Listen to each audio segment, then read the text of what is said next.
자, 이번 시간은 제6절 라이프 디자인 살펴보도록 하겠습니다. 라이프를 디자인한다. 정말 어려운 말인데, 이 파트를 보면서 이제 저는 그 생각을 해요. 그 스포츠카의 비애라는 거 혹시 들어보셨는지 모르겠는데, 이런 거죠. 이게 스포츠카라는 게 이제 예를 들어서 빨간 스포츠카 저도 정말 타보고 싶었었는데, 젊었을 때는 말이죠. 돈이 없어가지고 빨간 그 오픈 스포츠카를 탈 수가 없었는데, 이게 늙어가지고 이제 돈이 좀 생긴 거예요. 여력이 생겨서 이제 빨간 스포츠카를 오픈카를 타면 아이고 그 비 올 때 불편하고 춥고 안 맞는 거죠. 그게 그렇죠. 이게 딜레마인 거죠. 딜레마. 젊었을 때는 그렇게 즐기고 싶은데 막상 여유가 생겼는데 건강이 안 따라줘 가지고 즐길 수 없는. 그래서 우리가 삶을 긴 여정이라고 볼 때 어떤 열심히 사는 것과 쉬고 재충전하는 여가와의 이 밸런스를 어떻게 조절할 것인가에 관한 것들이 참 딜레마고 어렵다.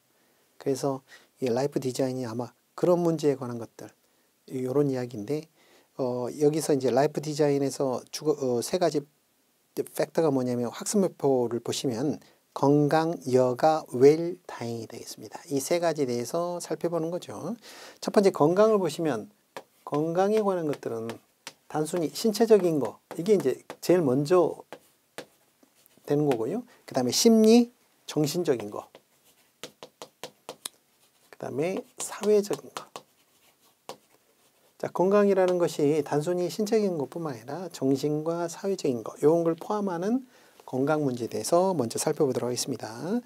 자, 그래서 은퇴 후 노년기에는 정신적, 사회적, 경제적 능력이 아무래도 쇠퇴하는 시기다 보니까 한 4-5줄 내려가시면요. 신체적 건강과 정신적 그리고 사회적 건강은 이게 서로 밀접한 관련성을 가지고 상호작용을 하기 때문에 이거를 잘 관리를 해야 된다는 거죠. 그래서 신체적 건강뿐만 아니라 정신적, 사회적 건강이 함께 맞물려 있다는 거. 그 중에서 첫 번째 양가로 1번 신체적 건강을 살펴보시면 두 번째 줄 신체 기능의 쇠퇴는 활동성을 감소시킨다. 너무나 당연하고요. 밑에 줄. 자, 그러다 보니까 신체적 노화가 어떻게 된다? 심리적인 위축을 가져오더라. 이런 것들 때문에 단순히 건강이 안 좋다. 건강만의 문제가 아니라 어떻게 된다? 심리에도 영향을 굉장히 미친다는 거죠. 그래서 저도 이제 그 사회에서 성공한 사람들 좀 만나보면 이렇게 다른 거는 큰 문제가 없어요. 왜냐하면 열심히 노력해서 살아오셨고 성취를 많이 이루셨는데 건강 문제만큼은 만만치가 않더라고요. 그런 만큼 그 본인의 에너지를 많이 쓰면서 살아와서 그런지 몰라도 건강이 좀 안 좋으신 경우들이 꽤 있거든요. 그러면 너무 아쉽다는 거예요. 참 그게 딜레마죠. 자, 일단 표를 보시면 주요 만성질환의 의사진단 유병률이에요. 시험 목적으로 순서를 좀 기억하셔야 되는데, 자, 이때 만성질환이라는 것은 만성적이라는 뜻이죠. 그래서 지속성이 높은 거고 쉽게 말하면 달고 산다 이런 표현을 쓰죠. 그러니까 사망하고 별도 문제예요. 이게 만성질환이라는 거죠. 첫 번째가 고혈압입니다. 고혈압. 그 순서 기억해 주세요. 두 번째는 관절염 및 류마티스. 세 번째는 뭐죠? 당뇨입니다. 이 세 개 순서 좀 기억을 해주세요. 시험 목적상으로. 그래서 고혈압, 관절염, 당뇨병 이 세 개가 지속성이 높은 만성질환. 그래서 나이가 들게 되면 이 세 개 중에 하나는 있거나 혹은 복합적으로 가지고 있는 경우가 굉장히 많아지죠. 이게 이제 좀 불편한 거죠. 그래서 표 밑에 보시면 고혈압이 가장 많았으며 높았으며 관절염 및 류마티스. 지금도 아직 그 정확히 류마티스의 병의 원인이 100% 밝혀진 건 아니죠. 그래서 자가 면역에 대해서는 어떤 공격 막 이런 것들 때문에 생기는 건데, 자, 그다음 당뇨병, 자, 이런 것들이 셋의 합이 보니까 대략 한 80% 정도 되네요. 그러면 이제 고령자가 되게 되면 이 셋 중에 하나는 대부분 가지고 있다. 자, 그 다음 보시면 표가 나오죠. 만성질환 수 보시면 한번 보시면 될 것 같고요. 그래서 한 개 정도뿐만 아니라 심지어는 2개, 3개 막 이렇게 복합적으로 가지고 있는 경우도 많은데, 그래서 그 밑에 보시면 시험 지문에도 나왔습니다.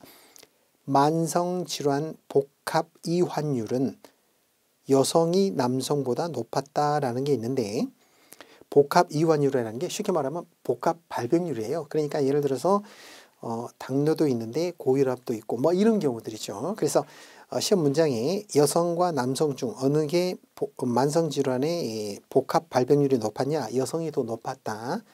시험 목적상 이 정도는 기억을 좀 해주시고요.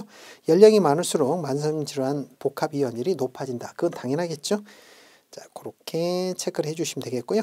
자, 그 밑에 표를 보시면 권장 수준의 운동이 있죠. 권장 수준이라는 게 주 150분입니다. 150분 이상. 그럼 대략 2시간 반 정도 되는 건데 주에 2시간 반 정도 운동한다는 게 쉬울 것 같지만 생각보다 또 쉽지 않죠.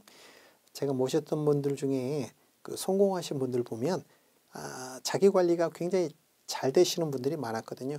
그 말이 다른 말로 자기 억제력이 뛰어난 거죠. 그래야 성공할 수 있나 봐요. 그래서 다들 보시면 뭐 건강이 아주 좋지는 않아도 기본적으로 건강 관리를 위해서 자신의 노력을 이렇게 꾸준하게 하시더라고.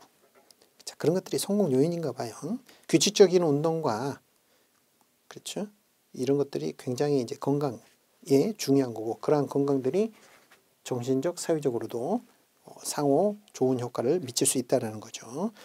자, 그리고 페이지 넘어가셔서 표를 보시면 일상생활 수행 능력과 도구적 일상생활 수행 능력이라는 게 있죠. 이 둘을 구분하셔서 좀 보셔야 되는데 일상생활 수행 능력이라는 게 뭐냐? 이게 ADL이죠. ADL. 도구적. ADL. 일상적이고 도구적 일상생활 수행 능력. 일상생활이라는 게 뭐예요? 기본적으로 먹고 배출하고 씻는 거. 가장 기본적인 거죠. 그래서 보시면 옷 갈아입기, 양치질하기, 목욕하기, 식사하기, 화장실 이용하기 막 이런 것들입니다. 이런 것들이 일상생활 수행 능력이고요. 거기에 한 단계 나가서 도구적 일상생활, 그래서 집안일하기, 그렇죠? 몸 단장하기, 그래서 버스 이런 거 타는 것, 금전 관리하기, 뭐 이런 것들이 도구적 일상생활 수행 능력이 되어 있습니다. 자, 그래서 이런 것들 그 중고령자 보시면 그 퍼센트가 높지는 않습니다만 일상생활 수행 능력 장애를 한 가지 이상을 가지고 있는 경우들이 많았고, 자, 이 뒤에 문장이 새로 교재가 개편되면서 새로 들어온 문장인데 저 같으면 시험 한번 내볼 만할 것 같아요. ADL 일상생활 수행 능력 그 장애율은 남성보다 여성이 높았다. 그러니까 일상적인 거는 남성보다 여성이 높았는데 IADL 즉 도구적 일상생활 수행 능력 장애는 여성보다 남성이 높게 나타났다. 요게 교재가 개편되면서 새로 들어온 문장이거든요. 시험 내기 딱 좋은 것 같아요. 이걸 살짝 바꾸면 그래서 요거 좀 참고를 해주시고요. 자, 그 다음에 이제 심리적, 정신적 건강이 되겠습니다.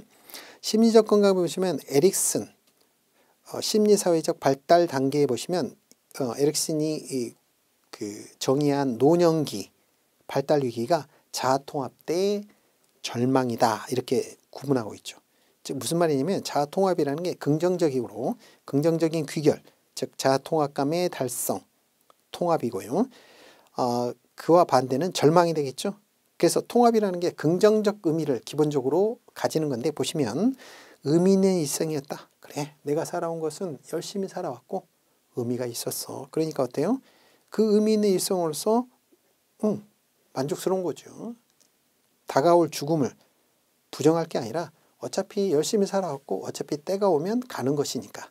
자, 이런 것들이 긍정 마인드로서의 자아 통합을 이룰 것인가. 반대로 실패하게 되면 절망에 이르는 거죠. 절망이 뭐냐? 인생이 무의미했네. 나는 도대체 무엇을 한 것일까? 자, 이렇게 되면 이제 문제가 되는 거죠. 자, 그래서 그 밑에 보시면 표가 하나 나오죠. 우울증상 정도를 보시면 나이가 들수록 우울증 정도가 조금씩 높아지죠. 그래서 우울증을 극복하는 가장 좋은 방법이 뭐냐면 삶을 그 자체로서 소중하게 받아들인 거, 이게 시작이라고 하더라고요. 그래서 내 삶이 어차피 사실 태어난다는 것 자체가 나의 선택은 아니었거든요. 그러면 그 자체로서 받아들이고 최선을 다해서 살아왔다면 그 자체로서 충분하다.